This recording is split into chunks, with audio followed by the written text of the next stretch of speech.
learn, and whatever you want to do it now. 10 years back गया, जो गया वो कभी बीत गया, अब जो है जो आने वाला है उसको फोकस करो.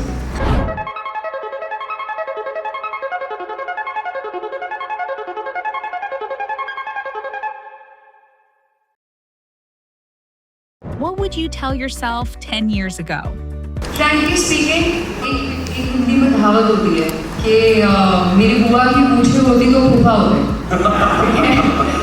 ऐसा कुछ नहीं है. The time is now. Learn, and whatever you want to do it now.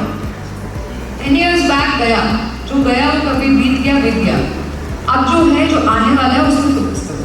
So learn and do whatever you could not do now.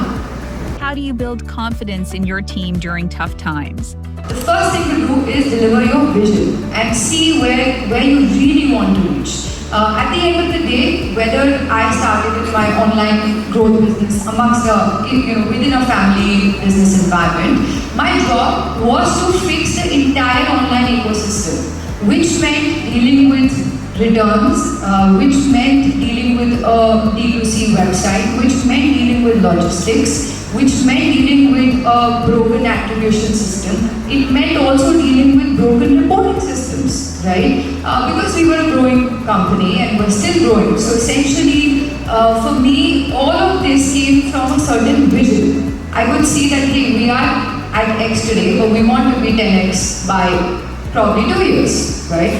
So I have to deliver that to my team. You have to stay calm about situations. And you have to, with that calmness, don't pass on the stress to your team. So I think what you're asking is how do you ignite confidence in the entire team, right? So for me, and all three of us are from different backgrounds, right? My husband's a cricketer, my father-in-law is a coach, I come from a corporate background, right? So now all three of us have different strengths.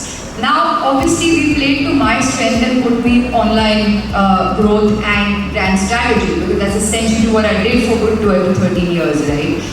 And for me, the biggest challenge was there is a team that's very, very young and is very inquisitive. They're enthusiastic, inquisitive, filled in ideas. So I also have to not put them, demoralize them in any way, but I also have to put them in the right track.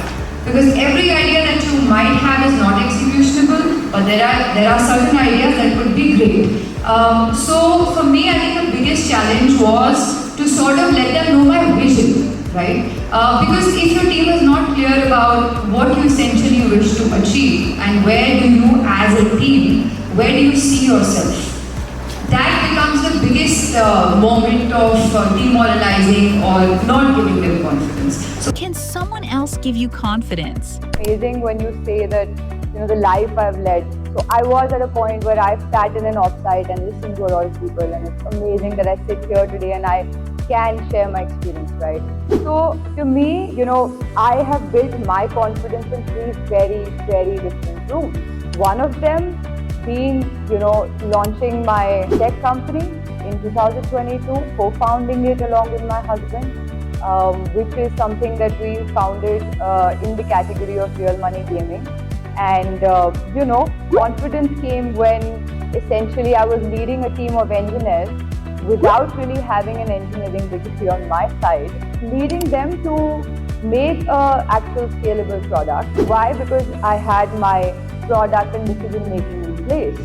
That's why I could do it. That's something that I developed, and the confidence I developed in many years of working for different companies and different products.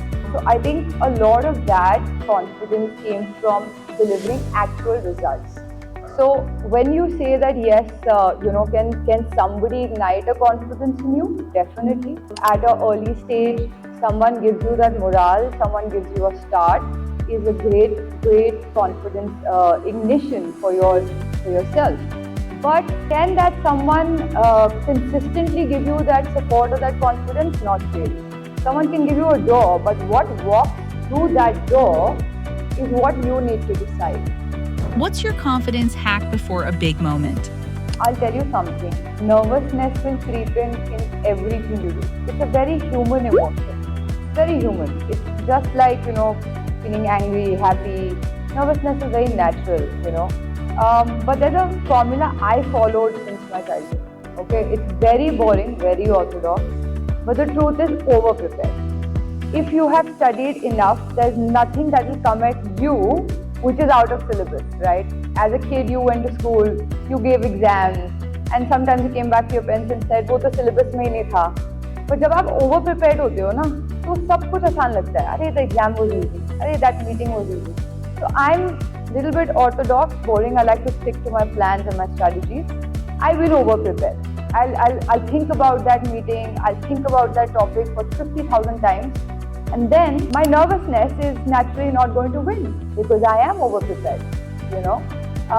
And I think that's something I've followed since my childhood. I mean, I remember a time and I actually topped 11th and 12th also, which was amazing. And I remember during that time, I studied so much, you know, even in my college. When I started my first job with Star India, I mean, you know, I was so over prepared because I knew कि यार लोग क्या कहेंगे, लोग तो कभी believe ही नहीं करेंगे हम.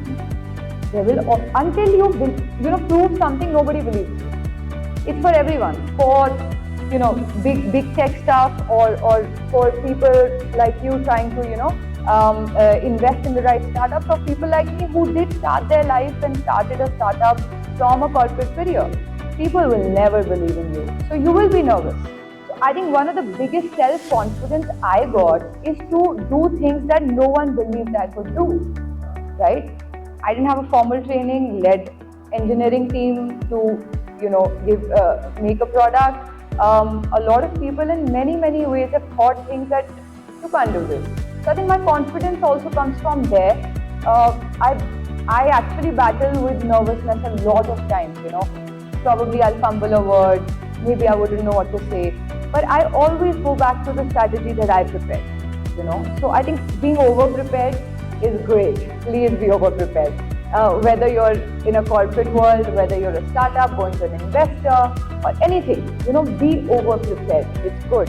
And I think in sports also, because my husband, I see him working so hard, right? And one of the biggest things and why I married him also is because of that, because I think he was so self-made, still is, and had a very different life. And I think for him, what I have seen is that doubts creep in with everybody. But when you prepare so much, when you prepare for 8 hours a day, despite already achieving what you have achieved, right? You are confident because there is a process to reach somewhere. You are not going to magically get confidence because you have prepared, you have followed a process. That's why you will be confident. So when, even as a sports person, he prepares a lot. It's not that he is going to just feel that today, आज मेरा match है, मैं ऐसे जाके bowling कर दूँगा और अपने आप हो जाएगा. No, he has prepared for 10 hours a day, right? Similar thing with me. Today when I have come for this job, guys, I have prepared. I know that I will, want to say a few things from my experience. I have prepared, otherwise I would be very nervous. So I think that's pretty much the mantra, be over-prepared. How do you rebuild confidence after a setback? So I think rebuilding in itself is a very, very, very big challenge, and that can only happen if you are consistently thinking about delivering. So I think rebuilding in itself comes from your confidence that don't let something that's not in your control to come back in your mind. And which is why you have to move on and do things which are in your control and again deliver. In 2022, when we founded the company and we launched our app, and with that 15-member engineering team, we successfully launched the product. And the biggest thing is at that point of time, launching a product is one, but getting right the compliances, the KYCs, the real-time transactions, right? That was equally important and equally difficult, because the compliances were still getting made by the policymakers, and there was a lot more policy changes. So essentially, we built that, scaled it to 1 million users, and one fine day, there is an absolute ban. Now imagine this is a situation where there's no mistake to fix, there's no metric to improve, the ground suddenly doesn't exist. So it's a failure, but you can't improve. So you still have to sit with it, right? To be honest, for a very long time, I didn't sit with it. I sat with it for a few months, soaked in, did everything I could do. And then I moved on to another business called D9 Sports, right, which is a sports footwear category business. And again, I had to rebuild everything with, complete online growth and complete brand strategy, a very different kind of business. So in sports, it's the same thing. So there's a lot of analogy I take from sports to corporates, because I had a good 12-year corporate career before I started a startup, right? And then to take the whole learnings from sports into corporate. See, I tell you the biggest thing, in sports you have only one chance. In corporate, you can have another meeting. You can be late and you still stay, right? But that's what I personally feel, that any achiever or anybody who rebuilds, they have to acknowledge what happened. The moment that things went wrong, acknowledge it and show again what you did, how did you respond to that, right? And start rebuilding, whether it's sports or it's corporates or it's startups. You have to respond to that moment, rebuild, show what your solution was, and essentially own up to the actual result. And that's essentially what should happen in the biggest companies or for any of us.